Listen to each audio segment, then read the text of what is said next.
पढ़ने की कोशिश करता हूँ। नमस्कार दोस्तों, डिस्पर्शन आ गया थोड़ा, तो मोटिवेशन थोड़ा बिगड़ गया। फिर से मैं पढ़ने की कोशिश कर रहा हूँ। जल स्रोत। जल स्रोत का धरातल पर प्रकट होने वाला जल 3 स्रोत से प्राप्त होता है। पहला, वर्षा के समय अधिकांश जल सेलों से रिसकर धरातल के नीचे चला जाता है। मतलब सेलों से सिल के रिसकर धरातलों के नीचे चला जाता है। वायुमंडल की कुछ वायु सुराखों द्वारा धरातल के भीतर पहुंच जाती है। इस पावन के साधन से कुछ जल प्राप्त होता है। धरातल के निचले स्थान जलवाष्प के कुछ जल प्राप्त होते हैं। इन स्रोतों से प्राप्त जल का पर्वतों से संचयन होता है, जहाँ से जल स्रोतों का अभाविक होता है। अरस्तु ने सागर तट में उतार चढ़ाव का भी पर्यवेक्षण किया है। उसने बताया है कि जहाँ पर आज सागर है वहाँ पर पहले सूक्ष्म स्थलीय भाग रहा होगा। इतना ही नहीं, वर्तमान अरस्तु के समय सागरों से स्थलीय भाग जो कि जल मग्न हो गया है पर का पुनः आविर्भाव हो सकता है। इस तरह अरस्तु ने सागर तल की अस्तित्व को स्वीकृति प्रदान किया। स्ट्रैबो 54 ईस्वी पूर्व से 25 ईसा पूर्व नामक इतिहासकारक का सरिताओं के संबंध में योगदान सराहनीय है। ठीक, उसने बताया कि नदी स्थलीय भाग का अपरदन करके अवसादन प्राप्त करती है तथा उन्हें ताकाप के रूप में सागर में जमा कर देती है। नदियों द्वारा निर्मित डेल्टा का आकार भिन्न हुआ करता है। इसमें विकास, विस्तार तथा ह्रास भी हो रहता है। डेल्टा का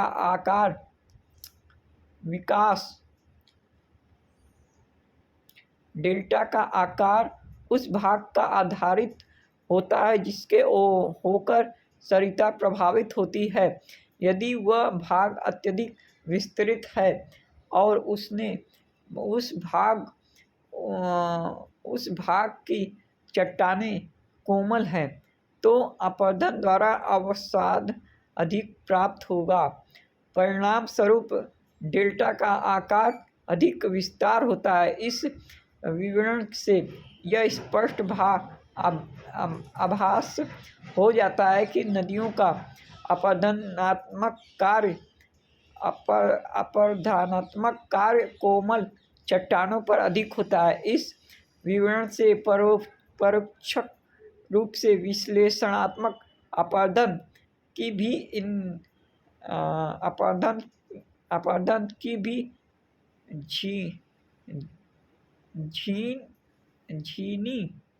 झलक मिलती है। स्थलीय भागों में स्थलीय उत्थान एवं अवतलन होता रहता है। विषुवयस पर्वत की संरचना का अवलोकन करने के बाद स्ट्रैबो ने बताया कि इसकी उत्पत्ति ज्वालामुखी क्रियाओं द्वारा हुआ है।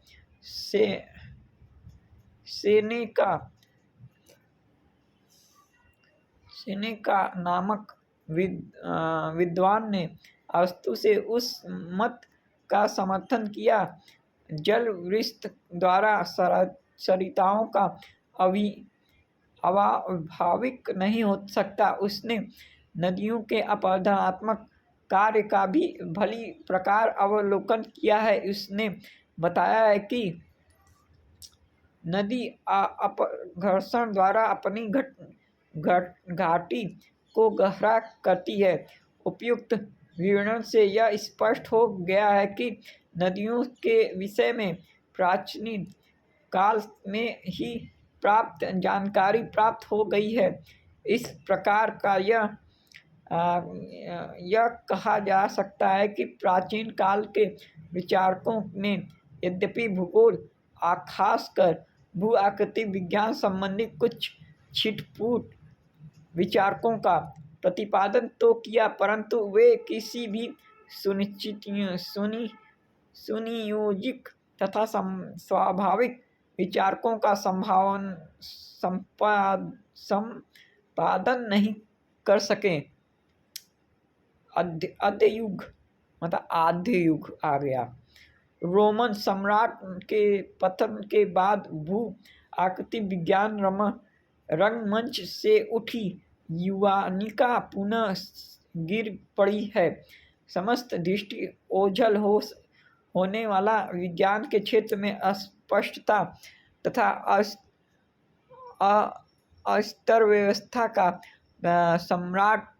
साम्राज्य हो सकता है। यह क्रम कई सदियों तक चलता रहा है, पर प्रथम सदी से 14वीं सदी तक न केवल भू आकृति विज्ञान वे वर्णन भूगोल के क्षेत्र में भी प्रगति के आगे पूर्ण विराम लग जाता है। इस दीर्घकाल को अंध युग कहा जाता है, क्योंकि लगभग 1400 वर्ष तक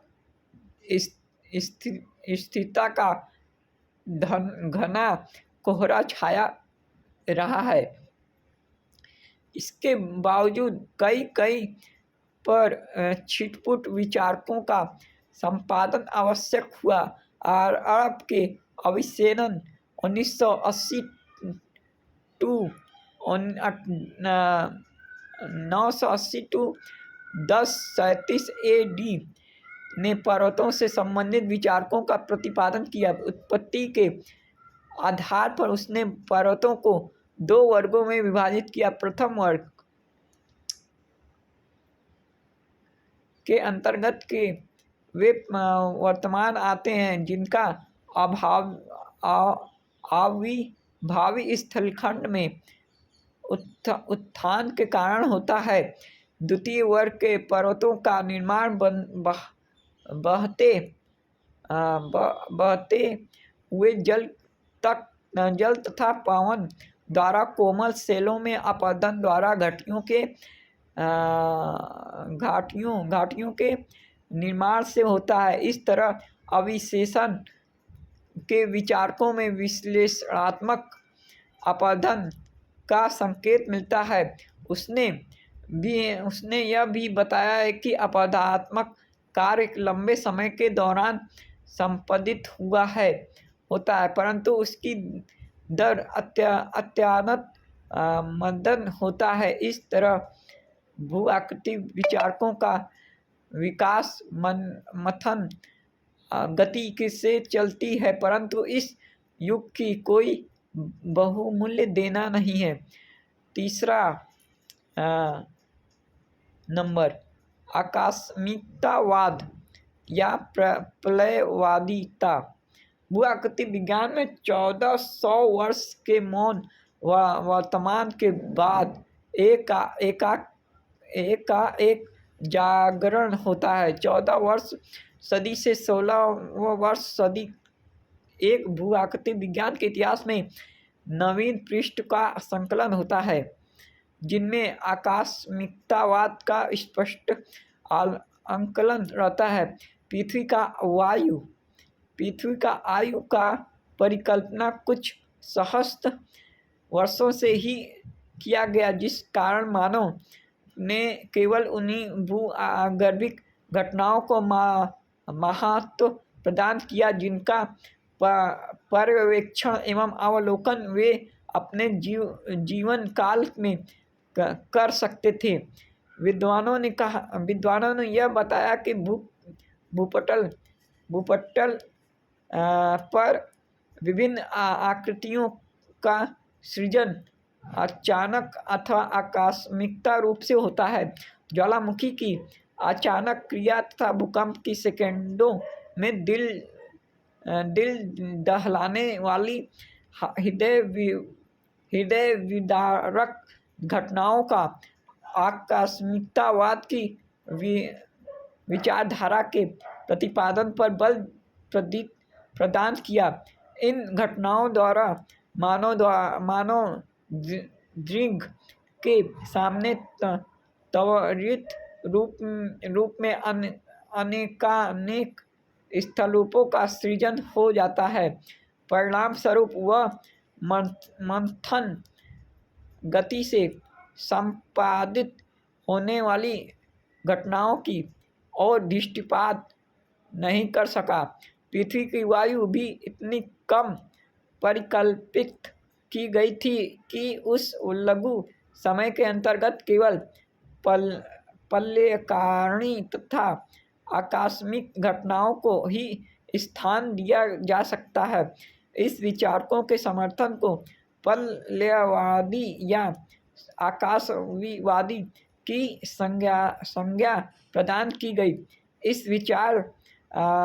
विचारधारा इतनी तीव्र गति से आगे बढ़ती कि कुवियर हो कि एक प्रकृति वैज्ञानिक तथा इससे अप्रभावित नहीं रह सकता।